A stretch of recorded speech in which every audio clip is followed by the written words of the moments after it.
Ce centre régional des urgences était une obligation, un impératif, compte tenu de la récurrence des épidémies ces 10 dernières années. Son objectif est donc d'apporter une réponse avec plus de célérité face à des situations d'urgence sanitaire. L'action que nous menons dans ce centre s'inscrit dans la dynamique mondiale actuelle en faveur d'une meilleure préparation aux situations d'urgence, incluant la fabrication locale de produits médicaux tels que les vaccins, l'amélioration des chaînes d'approvisionnement, l'exploitation de la science et le renforcement des capacités locales.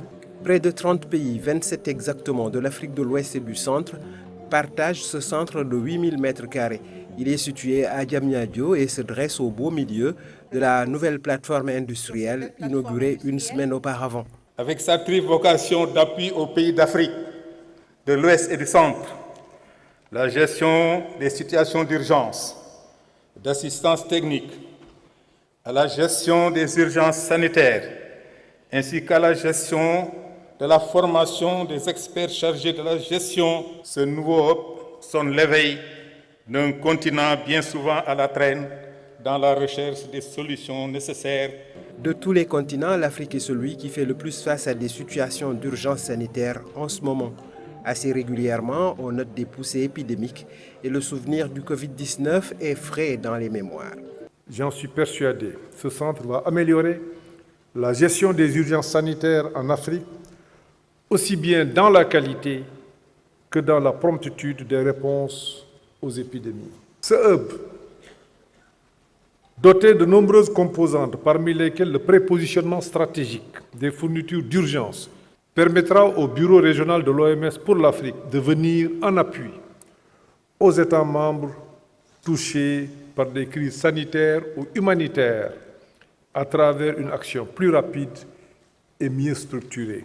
L'intérêt de ce centre est qu'il peut déclencher la riposte 72 heures après la déclaration de l'épidémie et non plus 45 jours en moyenne. D'abord, le renforcement de nos capacités de renseignement en santé publique afin de détecter précocement les événements sanitaires, de les vérifier et d'évaluer les risques associés. Ensuite, l'amélioration de la surveillance épidémiologique et la riposte intégrée aux maladies. Enfin, le soutien aux activités de diagnostic et de surveillance génomique. En outre, la modernisation des systèmes de gestion de l'information et d'analyse des données pour une meilleure surveillance des maladies.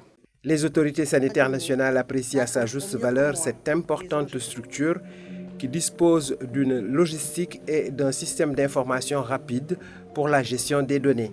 Après le Kenya, le Sénégal est le deuxième pays à abriter un tel hub qui ambitionne de former des milliers d'experts africains dans la réponse aux urgences sanitaires.